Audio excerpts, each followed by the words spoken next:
오늘 우리에게 주신 하나님의 말씀 보도록 하겠습니다. 오늘 우리에게 주신 하나님의 말씀은 마태복음 5장 10절에서 12절까지 말씀입니다. 마태복음 5장 10절에서 12절까지 말씀입니다.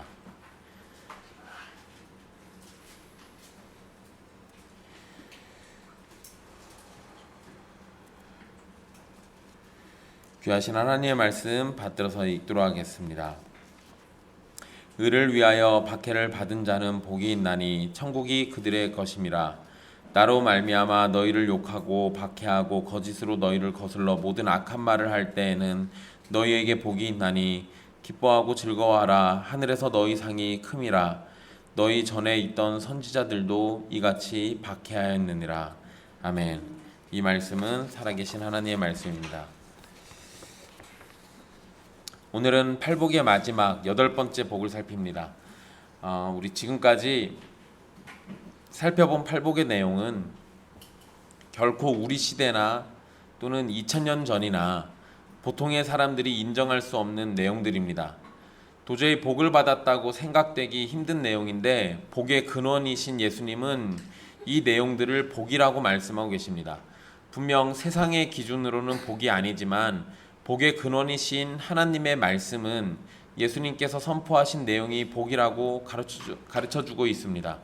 그러니 우리에겐 세상의 기준이 아닌 하나님의 말씀을 따라서 분명히 이것이 다 복인 것을 믿고 받아들여야 할 겁니다.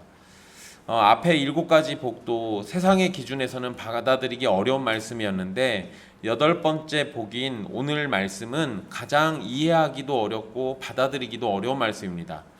핍박을 받는 자가 복이 있다는 것은 도저히 보통의 상식으로는 이해하기 힘든 내용입니다. 그러나 예수님께서 말씀하셨으니 이는 분명한 진리입니다.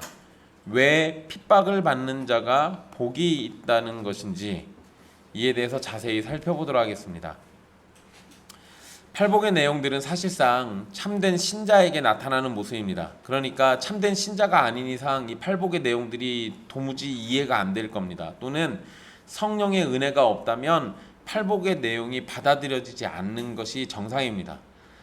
심령이 가난하고 애통하고 온유하고 의에 줄이고 목마르고 긍휼히 여기고 마음이 청결하며 화평하게 하는 모습은 참되게 예수님을 믿는 사람에게 나타나는 모습입니다. 왜냐하면 참된 신자는 예수 그리스도 안에서 예수 그리스도의 모습을 닮아가게 되어 있기 때문입니다. 즉 팔복의 내용은 원래는 예수 그리스도에게서 찾을 수 있는 모습이고 예수 그리스도 안에 있는 성도에게 나타나는 모습인 겁니다. 그런데 팔복의 7가지 모습이 나타나는 사람들을 향해서 세상은 박해라는 걸로 반응을 합니다. 팔복의 모든 모습은 악한 세상이 참아낼 수 없는 것들입니다. 너무 슬픈 사실인데 하나님의 뜻을 따르면 세상으로부터 박해받게 됩니다. 물론 언제나 모든 일에 박해받는 것은 아니지만 많은 부분에서 박해가 따라오게 됩니다. 세상 속에서 선한 일을 할 때도 박해받게 됩니다. 특히 성도는 많은 부분에서 의를 위해 박해받게 될 겁니다. 여러분 아주 간단하게 생각해 보시면 성도가 주의를 지킨다라는 것 하나만으로도 우리는 의를 위해서 박해받는 일들이 허다하게 벌어지게 됩니다. 그냥 단순한 논리로 주일날 일을 하지 않으면 돈을 못 벌 겁니다. 그만큼 하루만큼의 돈을 못 벌게 되겠죠. 물론 직장인들은 상관이 없겠지만 보통의 일을 하는 사람들이라면 하루라도 더 일하면 그만큼 돈을 버는 거잖아요. 그런데 우리가 주의를 지키기 위해서 돈을 벌지 못하거나 또는 그러한 것들 때문에 직장에서 차별을 받게 된다면 그것도 박해라는 형태로 우리가 얼마든지 이해할 수 있는 겁니다. 물론 그거는 그냥 우리가 피해를 본다 이런 정도로만 이해할 수 있는데 의를 위해서 피해를 보는 것 그것이 점점 커지면 박해가 되는 겁니다. 그러니까 성도들은 정상적인 신자의 생활을 하게 되면 박해를 받는 것이 지극히 당연한 겁니다. 세상은 심령이 가난한 자를 대우하지 않습니다. 왜냐하면 세상은 교만과 자기 자랑과 자기 중심 속에 살고 있기 때문에 그렇습니다. 그리고 그런 사람들을 최고로 쳐주죠. 그런 사람들을 인정해주고 그런 사람들을 높여줍니다. 그런 반면에 심령이 가난한 사람은 이용해 먹거나 천대하죠. 세상은 죄를 애통해 하는 사람을 참아낼 수 없습니다. 세상은 죄를 전혀 무시하고 세상이 더할 나위 없이 좋다고 스스로 확신시키고 싶어 하기 때문에 그런 겁니다. 잘 생각해 보십시오. 간단한 원리예요. 똑같은 죄를 졌는데 누군가는 그거 가지고 애통해하고 있으면 똑같이 죄진 사람이 그 애통해하는 사람을 쳐다볼 때 무슨 생각이 들겠습니까? 그것 때문에 같이 애통해하거나 그것 때문에 양심이 찔리거나 이런 것보다는 저놈이 애통해하니까 나까지 죄인 된 기분이 든다라는 것 때문에 박해하게 돼 있어요. 그거 미워하게 돼 있습니다.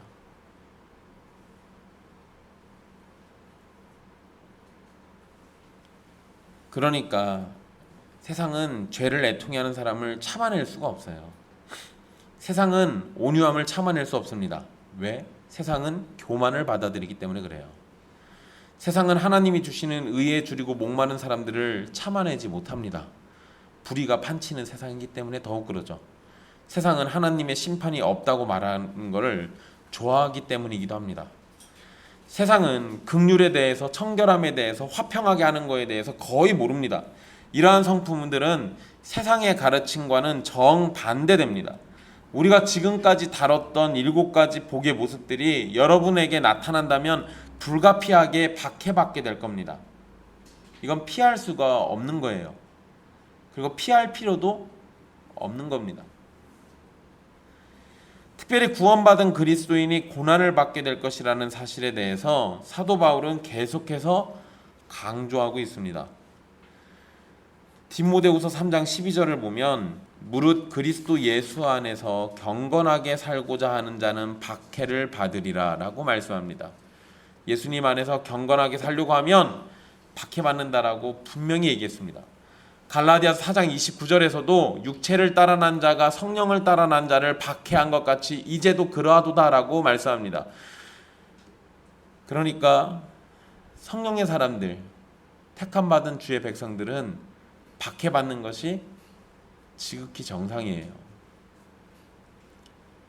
박해를 안 받으면 그게 이상한 겁니다. 그 누구도 우리가 그리스도인이라는 사실을 모른다면 우리는 어려움 없이 살 수 있을 겁니다. 그러나 여러분에게서 예수님의 모습이 나타나고 팔복의 성품들이 드러나기 시작하면 예수님이 세상으로부터 고난받으신 것처럼 여러분들도 세상으로부터 박해받게 될 겁니다. 예수님께서 의를 위해서 일하실 때 많은 유대인과 종교 지도자들이 박해했습니다. 마찬가지로 예수님 안에서 의를 행하는 모든 성도는 박해받게 될 겁니다. 하지만 예수님은 바로 그런 자들이 복이 있다고 선언하셨습니다. 예수님을 믿고 예수님께서 강조하신 성품이 나타나는데 고난과 괴로움을 받게 된다는 사실은 우리를 절망에 빠지게 만들 수 있습니다. 만약 세상에서의 성공과 부와 명예를 생각하고 형통함을 생각하고 예수님을 따르는 사람이라면 분명 고난을 받는 상황을 기뻐하지 않을 겁니다. 하지만 다른 어떠한 것도 원하지 않고 그저 하나님 앞에 죄인이었던 우리가 예수님을 믿고 구원받기를 원한다면 구원 이후에 고난이 찾아오는 것에 대해서 절망할 이유가 전혀 없습니다. 오히려 예수님을 믿고 구원받은 우리에게 고난이 찾아오게 되면 그것은 우리가 참되게 예수님을 믿고 있다는 증거가 되는 겁니다. 그래서 빌립보서 1장 27절로 29절에 이러한 사실을 명확하게 말씀해 주고 있는데요. 함께 찾아서 같이 읽어보겠습니다. 빌립보서 1장 27절로 29절입니다. 빌립보서 1장 27절부터 29절까지 말씀입니다.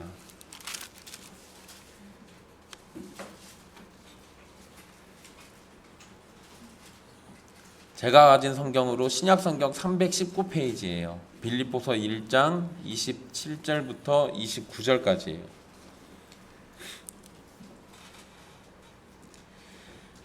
함께 읽겠습니다. 오직 너희는 그리스도의 복음에 합당하게 생활하라. 이는 내가 너희에게 가보나 떠나 있으나 너희가 한 마음으로 서서 한 뜻으로 복음의 신앙을 위하여 협력하는 것과 무슨 일에든지 대적하는 자들 때문에 두려워하지 아니하는 이 일을 듣고자 함이라. 이것이 그들에게는 멸망의 증거요 너희에게는 구원의 증거니 이는 하나님께로부터 난 것이라.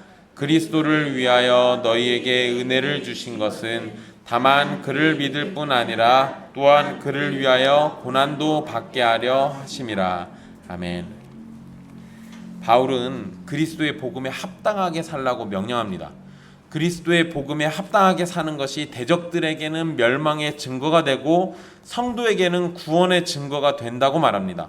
그리고 우리에게 은혜를 주신 것은 예수님을 믿는 것뿐만 아니라 예수님을 위해서 고난도 받게 하려 하심이라고 분명하게 밝히고 있습니다. 그러니까 성도는 예수 그리스도를 믿고 구원받는 것으로 끝나지 않고 그리스도께서 우리를 위해서 고난 받으셨던 것처럼 우리도 예수님을 위해서 고난 받게 될 것이라고 말하는 겁니다.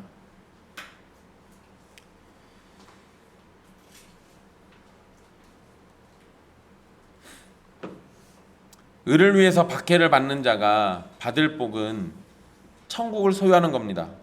이 복은 이미 첫 번째 복에서 언급됐던 건데 여기에서 다시 언급하면서 천국을 소유하고 상속받게 될 것을 확증하게 됩니다. 그러니까 똑같은 복이 두 번 반복됐다는 얘기는 분명히 이걸 주시겠다라는 약속이겠죠. 게다가 첫 번째와 마지막의 복이 동일하게 천국을 소유하게 된다는 말씀은 팔복의 가르침에서 말한 모든 복이 다 천국과 관련이 있다는 것을 알려주는 표현입니다. 그리고 3절과 10절에 천국이 그들의 것이라는 표현은 원문에서 현재형으로 쓰였습니다. 그리고 4절에서 9절 사이에 언급된 복들은 모두가 다 미래형으로 사용되어 있습니다. 약간 달라요, 이게. 그러니까 이게 뭘 나타내는 거겠습니까? 성도가 받을 복은 현재적인 측면과 함께 미래적인 측면을 모두 가지고 있습니다. 그런데 여러분, 천국이라고 말하면 우리는 뭐를 생각합니까? 지금 이 땅을 생각합니까? 미래를 생각합니까? 미래를 생각하죠. 근데 그건 현재형으로 썼다고요. 그리고 나머지 복들은요, 그건 다 미래형으로 써놨어요. 근데 여러분 생각해 보세요. 나머지 복들은 지금 당장 있어야 할 것 같지 않아요? 위로가 지금 있어야죠. 땅을 기업으로 받고 기왕 주실 거면 지금 주셔야지. 배고픈데 배부를 건 지금 주셔야죠. 긍휼히 여김받는 거 지금 주셔야지 않습니까? 하나님 보는 거 지금 이 땅에서부터 보면 얼마나 좋겠어요. 또 하나님의 아들이라고 일컬음 받는 것도 이 땅에서 받으면 얼마나 좋겠습니까? 근데 이거 다 미래형으로 써놨어요. 이건 우리가 이 땅에서 천국의 삶을 살면서 동시에 미래에 이러한 약속들이 우리에게 주어져 있다는 것을 같이 생각하라는 거예요. 거기다가 사실 이 복들은 어쩌면 지금 당장 받았으면 하지만 하나님의 뜻은 지금이 아니라 미래에 주실 거예요. 그러니까 지금 주실 천국 안에서 미래에 얻을 천국의 복들을 소망하면서 살라는 것이 팔복의 가르침이 되는 겁니다.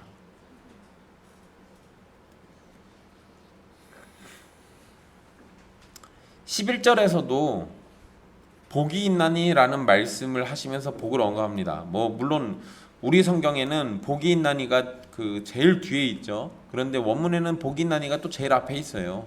근데 이게 다 3절에서부터 9절까지 10절까지 그 복이 있다라는 말씀으로 먼저 시작한다고 말씀드렸잖아요. 똑같습니다. 11절도 복이 있다라는 표현이 먼저 나옵니다. 그래서 사람들은 8복이 아니라 9개의 복인가 보다라고 이렇게 주장하시는 분들도 있어요. 그런데 의를 위하는 것은 예수님을 따르는 것이기 때문에 나로 말미암아 라는 말씀이 가진 의미는 10절에서 의를 위하여 라는 말씀과 같은 겁니다. 그러니까 11절에서는 나로 말미암아 너희를 욕하고 박해하고 거짓으로 너희를 거슬러 모든 악한 말을 할 때에는 너희에게 복이 있다라고 했잖아요. 그러니까 쉽게 얘기하면 뭐예요? 나 때문에 너희가 핍박받으면 너희에게 복이 있다 이 얘기예요. 그런데 나 때문에 라는 그 표현을 10절에 의를 위하여 라고 바꿔서 표현할 수도 있다라는 거예요. 같은 의미라는 거죠. 왜냐하면 의의 절대적인 기준이 누굽니까? 하나님이잖아요. 그러니까 하나님이신 예수님으로 인해서 박해받는다라면 그건 의를 위하여 박해받는 거잖아요. 그러니까 나로 말미암아라는 표현은 분명히 원문의 단어는 달라요. 표현도 다른 거지만 의미로 봤을 때는 이거 같은 의미로 얼마든지 볼 수 있다라는 거예요. 그러니까 여덟 번째 복에 대해서 11절이 확장해서 설명해 주고 있다라는 거죠. 그리고 이게 분명한 것은 10절에서는 그냥 박해를 받는다라고 표현하고 있지만 11절에서는 욕하고 박해하고 거짓으로 거슬러 모든 악한 말을 하는 것이라고 표현하면서 더 자세하게 설명하고 계십니다. 예수님을 위해서 욕을 듣고 박해를 당하고 모든 악한 말을 듣게 되는 사람은 복이 있다는 말씀은 결국 성도가 예수님에게 속해서 예수님 안에서 예수님을 위해 살고 있다는 의미가 되는 겁니다. 그러니까 성도는 누구를 위해서, 누구 안에서, 답이 분명한 거예요. 예수님을 위해서 사는 거고 예수님 안에서 사는 거예요.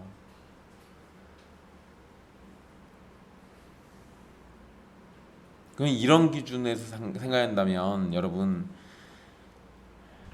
여러분들이 세상 속에서 만나는 어떠한 인간관계 속에서도 예수님보다 더 중요한 인간관계가 없어요. 어떠한 상황보다도 예수님과의 관계 속에서 얻는 상황보다 더 중요한 건 없습니다.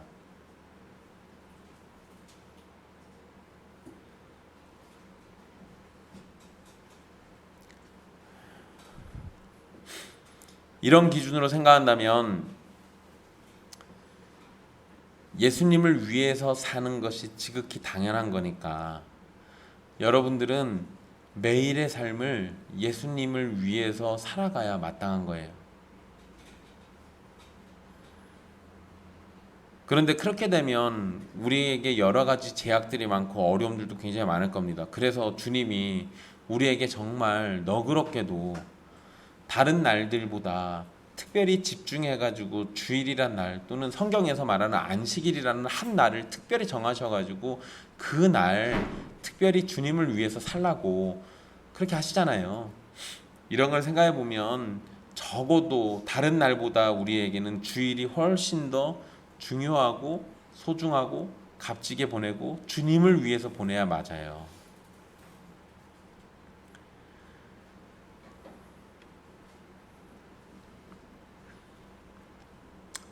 여러분, 우리는 박해를 피할 수 있을까요? 없을까요? 평생 박해받지 않으면서 살 수도 있습니다. 방법은 아주 간단하죠.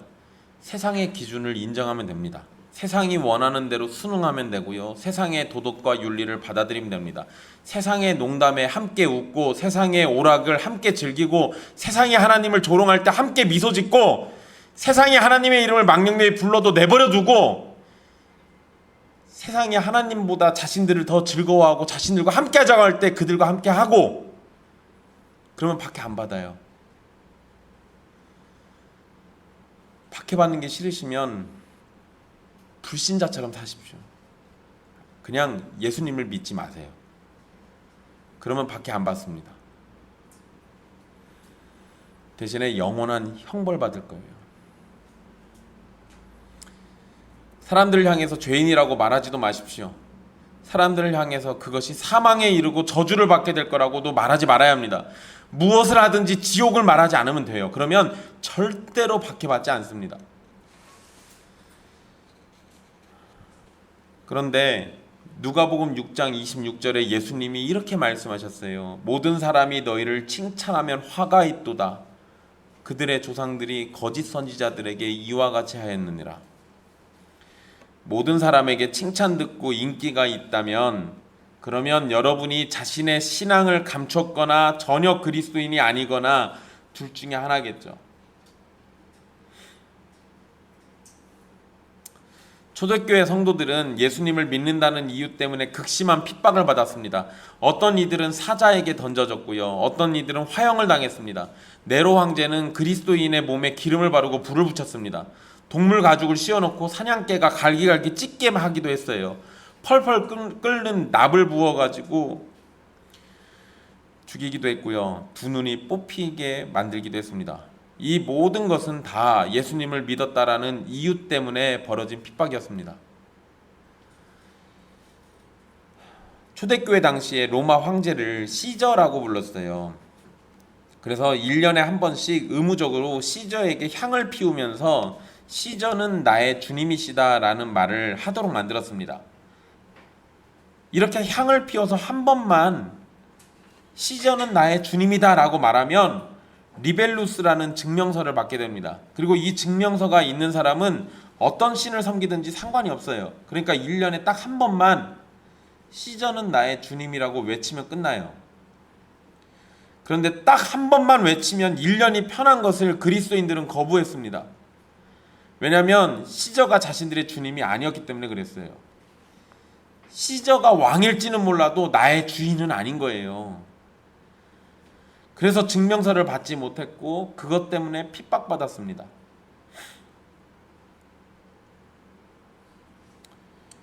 이거하고 반대되는 사건이 있기도 하죠. 우리나라에서는 신사참배하면 그리스도인들 예배 드릴 수 있게 해줬어요. 동방요배라고 해서요. 예배 직전에 일본이 동쪽에 있잖아요.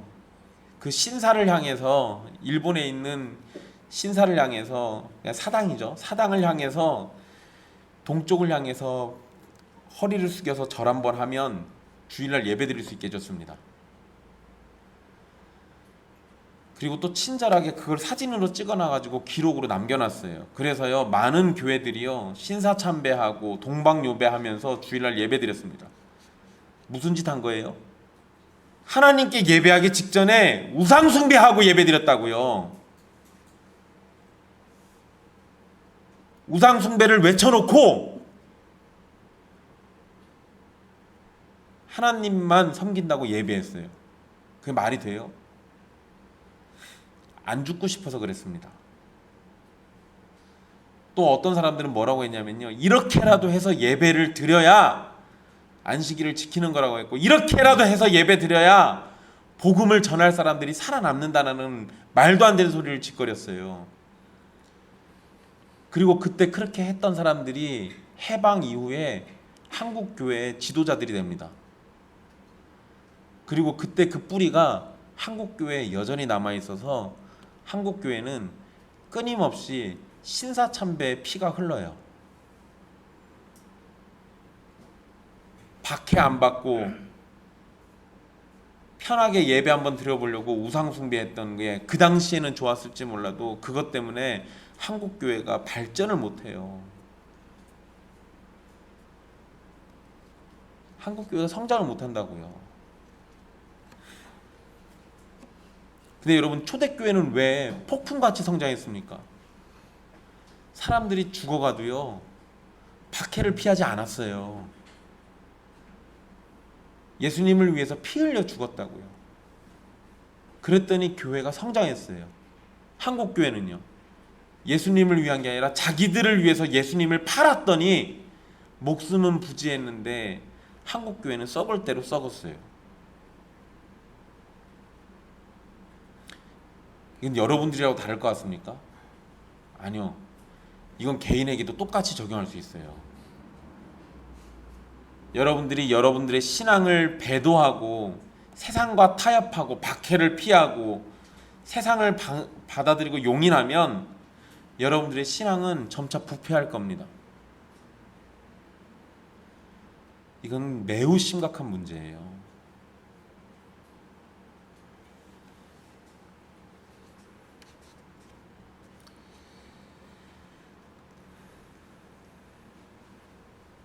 우리가 받게 되는 박해를 11절에서 세 가지로 언급합니다. 첫째는 욕을 먹는 거고요. 근데 뭐 욕 먹는 거 별거 아니죠. 그런데 여러분, 이거 원문의 표현이요, 그냥 단지 욕하는 정도가 아니고 멸시와 조롱을 주면서 명예를 깎는 걸 의미합니다. 그러니까 굉장히 심한 욕이겠죠.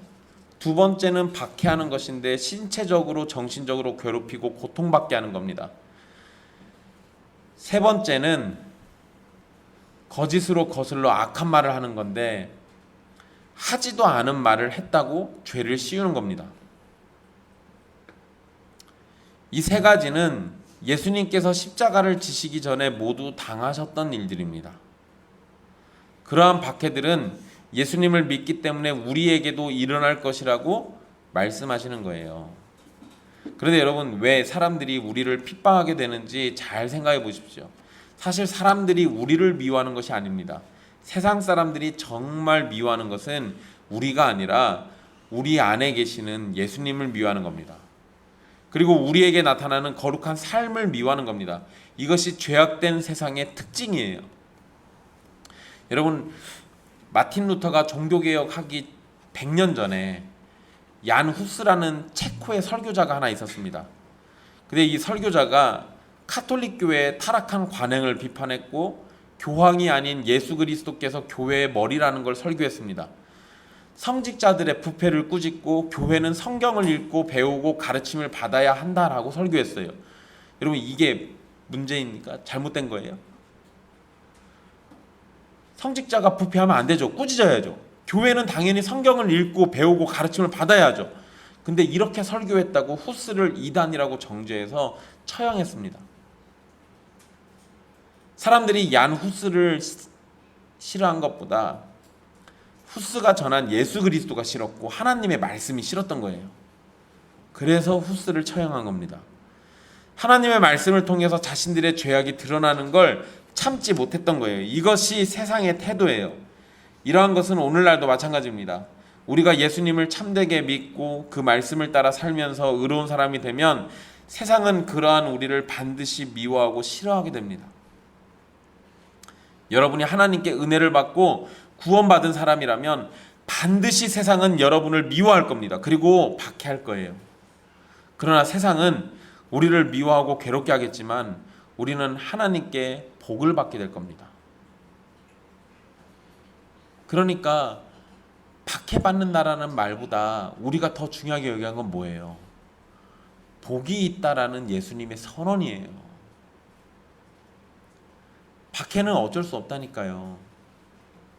최후의 날, 마지막 심판날이 오기 전까지 신자들은 계속 박해받아요. 그게 정상이에요. 물론 여러분, 오해하지 말아야 할 것이 있습니다. 오늘날 교회 중에서 일부는 그들의 악행 때문에 미움을 받기도 합니다. 어떤 교인들은 그들이 저지른 죄악 때문에 미움을 받기도 합니다. 그러한 것들은 여기에서 제외해야 돼요. 자기 죄악과 자기 욕심 때문에 사람들에게 미움받는 것은 결코 하나님께 복을 받을 사람이 아닌 거예요. 하지만 하나님의 말씀을 따라 예수 그리스도를 향한 믿음으로 살면서 핍박을 받는다면 하나님께 복을 받게 될 겁니다. 예수님은 박해받는 자가 천국을 소유하게 된다고 말씀하셨습니다. 그리고 예수님은 기뻐하고 즐거워하라고 12절에 말씀하셨어요. 여러분, 여기에서 즐거워하라라는 말이 있잖아요. 이 말은 기뻐 뛰며 소리친다라는 의미가 있습니다. 근데 여러분, 이거 잘 생각해 보세요. 누군가가 고통을 받고 있는데 거기다 대고 기뻐하라고 말해요. 야, 기뻐하면서 뛰어놀아, 소리쳐, 행복하다고 소리쳐, 기쁘다고 소리쳐, 이렇게 말하면 이거 놀린다라고 생각하기가 쉽습니다. 아니, 나 지금 힘들어 죽겠는데 그거 기뻐하라고 하고 있는 거잖아요. 보통 여러분, 고통받고 있는 사람, 힘들어하는 사람이 있으면 뭐라고 해야 돼요? 가서 힘내라고 해줘야죠. 힘내라고 말이라도 그렇게 해줘야 하는 게 맞잖아요. 근데 찾아가가지고 기뻐 뛰며 즐거워하십시오라고 얘기하면 뭔가 놀리는 것 같잖아요. 그런데 여러분, 예수님이 정말로 그렇게 말씀하셨어요. 꼭 우리 놀리는 것처럼 느껴지게. 그런데 왜 이렇게 얘기하셨냐는 거예요. 우리 놀리시려고 그랬겠어요? 아니죠. 우리가 의를 위해 박해를 받는다면 고통을 받겠지만 그것보다 훨씬 더 큰 상이 있으니까 기뻐하고 즐거워하라고 얘기하신 거예요. 그러니까 예수님의 관심도 어디가 있는 거예요? 박해에 있지 않아요. 그 뒤에 있는 큰 상에 있다고요. 쉽게 생각해 보세요. 예수님이 십자가에 달리실 때 지금 당하는 고통에만 집중했다면, 그 너머에 있는 하나님의 나라에서 누리게 될 영광을 생각하시지 않았다면, 부활을 생각하지 않았다면 예수님 어떠셨을 것 같아요? 채찍질 당할 때도 괴로우셨을 거고, 사람들이 침 뱉고 뺨을 칠 때도 괴로웠을 거고, 손목과 발등에 못이 박힐 때도 분명히 괴로웠을 거예요. 끔찍하게 아팠겠죠. 근데 그 너머를 보지 못하고 그 순간만 집중했다면 예수님 십자가를 못 견디셨을 거예요. 그 예수님이 십자가를 이겨내실 수 있는 이유가 뭐였을까요? 예수님은 그 순간을 보신 게 아니에요. 이 이후에 누리게 될 영광을 보신 거라고요.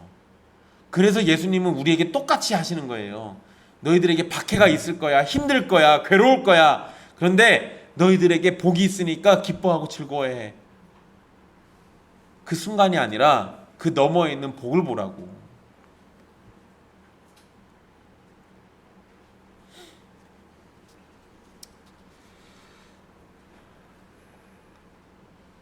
(12절에) 우리가 기뻐해야 하는 이유를 두 가지로 설명을 하고 있습니다. 첫째 이유는 하늘에서 상이 크다고 말씀하셨기 때문입니다. 여기에서 크다라는 말은 크고 풍성하다는 의미를 가지고 있습니다.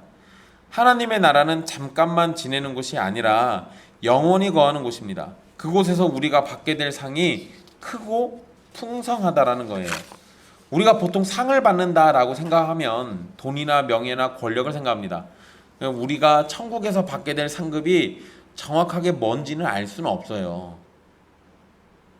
뭐 어떤 부흥사들이 얘기하는 것처럼 진짜로 금은보화가 가득한 집을 받을 수도 있죠. 근데 그게 거기서 무슨 의미가 있나 싶어요. 근데 확실한 건 우리는 어떤 상을 받을지 정확하게는 모른다라는 거예요. 그런데 그럼에도 우리가 몇 가지 확실하게 생각할 수 있는 건, 우리가 무엇을 생각하든 그것 이상의 것들을 풍성하게 받게 된다는 건 분명합니다. 우리가 왜 천국에 있는 상을 상상도 못하냐면, 우리는 이 땅의 것들로만 경험되었기 때문에 이 땅의 것들로만 생각하게 돼 있어요. 우리의 상상이라는 것, 우리의 사고라는 것, 우리가 생각하는 것, 내가 경험한 것 이상을 못 벗어난다고요. 그러다 보니까 내가 무슨 상상을 하더라도 결국에는 그 테두리를 못 벗어나게 돼 있어요. 그러니까 그런 점들을 생각해 보면 우리는 우리의 시선이 어디에 갇히게 돼 있습니까? 당연히 이 땅에 있는 것들로밖에 갇히게 돼 있어요. 그런데 천국은 우리의 경험과 상상과 생각을 뛰어넘잖아요. 그러니까 그런 것들을 생각하면 우리는 분명히 우리가 무엇을 받게 될지는 잘 모르겠지만 우리가 생각하는 것 이상의 것들을 분명히 받게 된다는 겁니다. 그나마 성경에 써 있는 걸로 얘기해 보자면 우리는 하나님의 위로를 받게 돼 있어요. 성경이 다른 거는 정확하게 안 써놓고 딱 그거는 정확하게 써놨습니다. 우리의 눈에서 눈물을 닦아주시겠대요. 왜 그런 얘기 하시겠습니까? 이 박해 때문에 그러신 거 아니에요? 너무나도 분명하잖아요.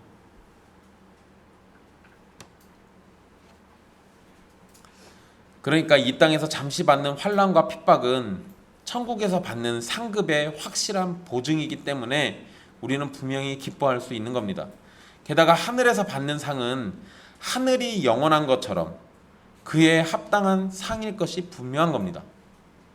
하나님의 나라는 잠깐 있다 사라집니까? 아니요, 그러지 않아요.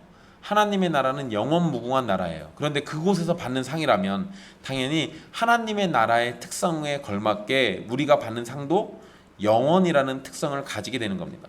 땅의 것들은 썩어서 없어지거나 언젠가는 사라질 겁니다. 그러나 영원한 하나님의 나라에서 영원하신 하나님이 주시는 상이기 때문에 그 상은 영원함과 하나님의 충만함을 닮아서 충만이라는 특성을 가지고 있을 것이 분명합니다. 그러니 핍박받는 상황 속에서도 기뻐하고 즐거워할 수 있는 거예요. 우리가 받을 상이 영원하고 충만할 거니까. 박해 가운데 기뻐할 수 있는 이유 두 번째는 이전의 선지자들도 똑같이 핍박받았기 때문입니다. 구약의 많은 선지자가 박해받았습니다. 이유는 하나님의 말씀을 전했기 때문에 그랬어요. 구약에 있는 선지자라고 다 박해받은 건 아닙니다. 어떤 선지자들은 박해를 받지 않았어요. 대신에 하나님께 저주받죠. 하나님의 책망을 받았고요. 그들의 입에 먹을 걸 물려주니까 평안을 얘기했다고. 그러면서 주님이 그들을 책망하셨어요. 그런데 그런 사람들은 세상의 박해는 받지 않았겠죠.